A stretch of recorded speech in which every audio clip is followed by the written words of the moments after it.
thanks to the excellent Swedish train system, I was able to just walk on stage here and tell you about chemistry. Yay, chemistry, right?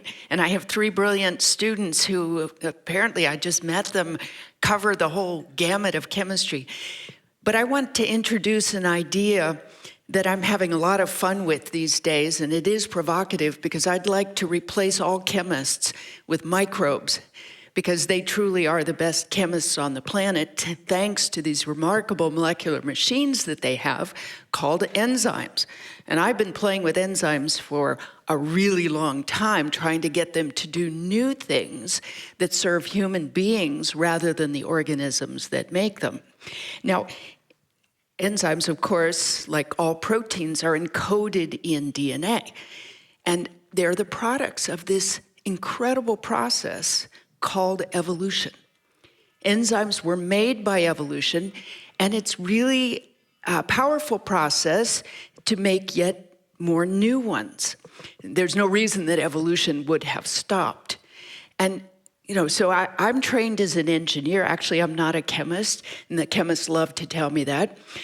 But as an engineer, we looked at the most powerful design process that was ever developed that works from molecules all the way to ecosystems, and that's called evolution.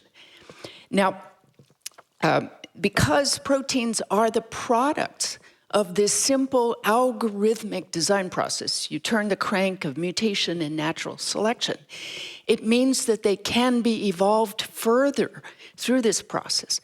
And that's really unlike any other human-engineered system. I mean, think about it. Materials, elevators, buildings, automobiles, these are not the products of mutation and natural selection, although sometimes it may seem to be that. And so that means that there are very special properties in the genetic encoding of new things. Now, of course, I won the Nobel Prize for figuring out a long time ago that you can evolve and artificially select new enzymes that do very strange new things, pretty much the same way that human beings have been evolving hairless cats and corn and cattle. We've been making things that are not really biologically fit, but that serve our purposes. You can do the same thing with enzymes. But now what's happened, so those enzymes are amazing, right? And we can use this relatively laborious process to make new ones. I want to replace that. And I want to use the new tools of machine learning and generative artificial intelligence. Because if you think about evolution, it's very much like active learning in a machine learning algorithm. And we take lots of data during directed evolution because we have to screen for new things. We throw those data into building models that then tell us which next generation to go for improvement. And then the great thing that happened in the last 5 years is generative AI, which can take all of this marvelous data that are in the databases of protein sequences and use that to help us build completely new ones. It's still hard to do that, but if you connect this ability to generate new enzymes, crazy enzymes that do chemistry you can't find in the biological world, but we can start to generate those. You connect that to optimization by evolution, you should be able to, with now robotic tools, in the next few years, just push a button and genetically encode virtually any chemistry, bringing me closer to the idea of replacing chemists with microbes. So I want to know what you think of that proposal and whether that would help you in any of the research you're doing, right? Because you're doing chemistry. Could I replace you with microbes?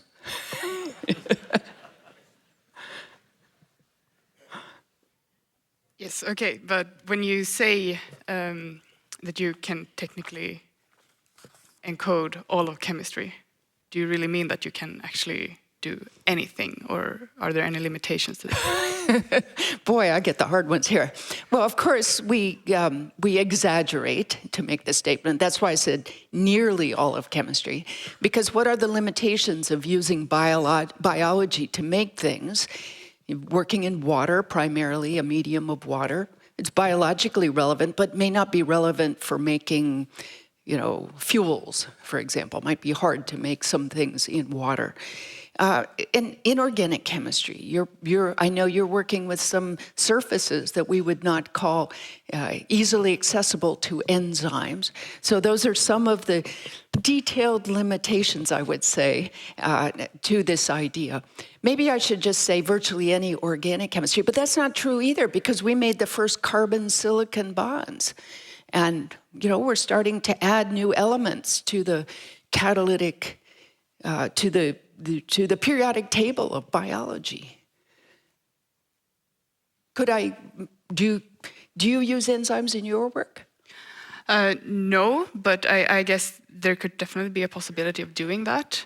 My main work focuses on developing new materials that have antibiotic or antimicrobial properties, so fighting bacterial infections without actually having to use antibiotics or having to use as much antibiotics. And so it would definitely be a possibility of using enzymes in that, even though we haven't really considered it today. Well, in fact, if you're trying to replace chemical antibiotics with these new materials that you're making, you're working towards reducing resistance that comes out of evolution of enzymes, right? Because nature solves the problem that you pose with your new antibiotic. She just finds a mutation in the enzymes that chews up the antibiotic, and you're back to ground zero. So maybe those surfaces then would be less attractive to evolution to find solutions. So you're fighting enzymes. Okay. Maybe you can say that. Do you see any potential risks with using a lot of AI in research, like risk losing potentially this trial and error process that has been important for a lot of discoveries? Oh, I love that question. One of the beauties of just doing things randomly, people told me that's not science, but one of the beauties of doing things randomly, making random changes, and then seeing how the system, which changes are beneficial, is that you actually learn something you didn't already know.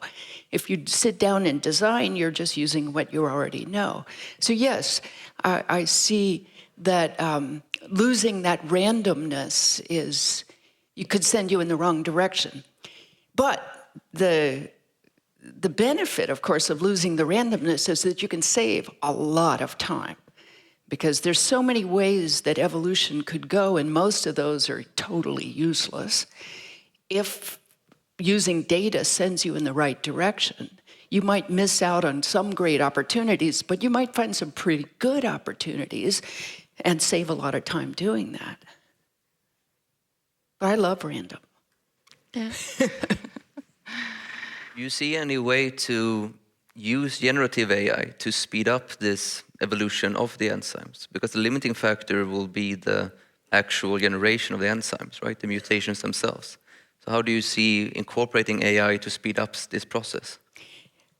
What's happening is, it's really incredibly exciting, is that we have all these tools for you can type out any sequence of DNA you want, and you get the physical DNA back in the mail. We couldn't even dream of that when I was a student. But now, as long as you can compose it with AI or evolution or however it is, you can actually test those things. And so you're right, the rate limiting step is, where do you get started?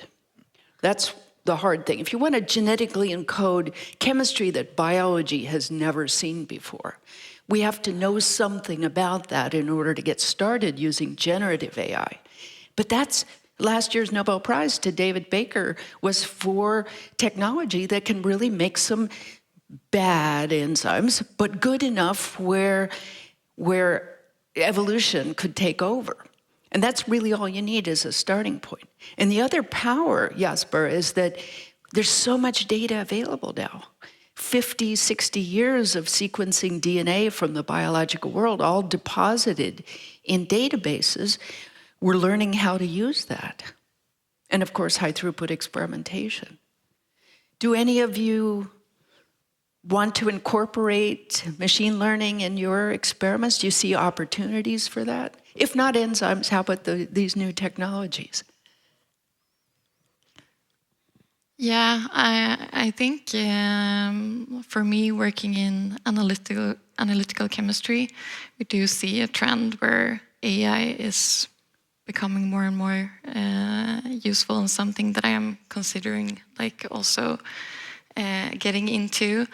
But that leads me on to a question that I have, because directed evolution of enzymes, it spans many different like fields, and sometimes like a success to creativity seems to be to cultivate an interest in many areas.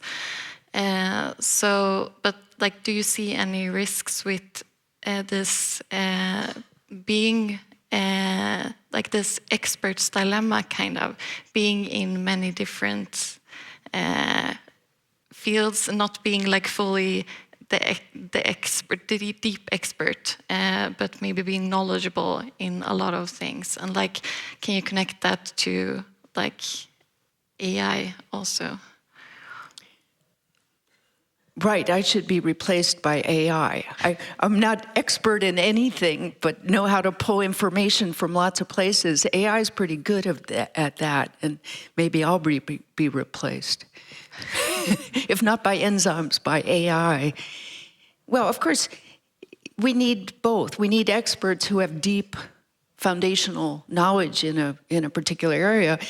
But I've seen that the biggest opportunities for science lie at the interfaces. And of course, that's my experience, being an engineer and seeing a problem in chemistry and having a lab next to molecular biologists in the early 1980s. I could put together this optimization I knew from engineering with molecular biology to solve chemical problems.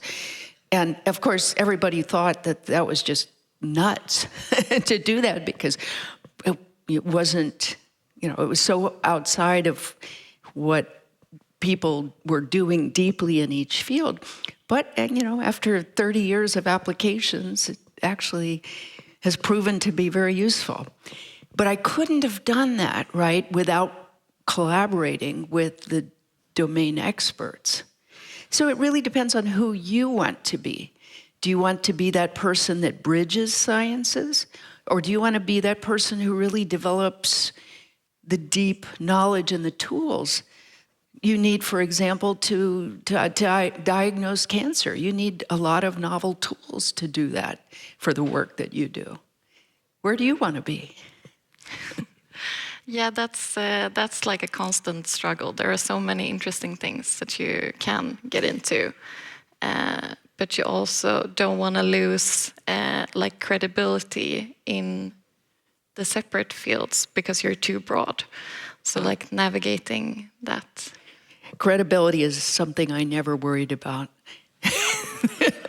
In the sense that I didn't care if people said, oh, well, she doesn't know any chemistry. It just went in this ear and out that ear, and it served me well not to know too much. I think you can actually know too much that you talk yourself out of doing crazy things.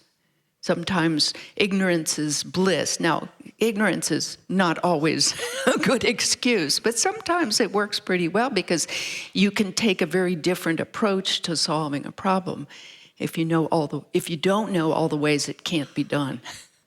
Yeah.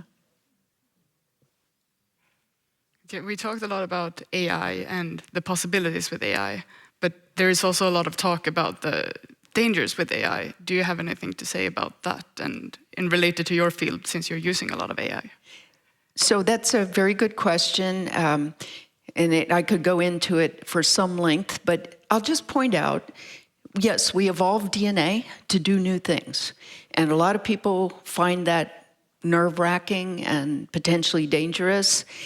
But I'll just point out that human beings have been evolving DNA for as long as we've been on the planet, right? And every time you wash your hands with antibiotic soap, you're leading to evolution of antibiotic resistance. And when we put pesticides on the planet, we're leading to, evolution of pesticide resistance. And every time we choose to breed hairless cats, we're evolving things. So we've had at our hands a lot of powerful tools. And the real question is, do the benefits that you get from this really clean chemistry that biology can do those benefits greatly outweigh the potential risks? Do you see the field of research in general evolving into a state where a certain type of research conducted completely by AI, whereas more optimization is done by humans? So that's a very good ending question, right? Will we develop ourselves to where we don't need scientists anymore? I know some people who think that that's largely the case. I don't believe it for a minute, because we'll just go on to ask even more interesting questions. And I think we'll just continue to push the frontiers. And I haven't seen any asymptoting towards not needing scientists. Okay.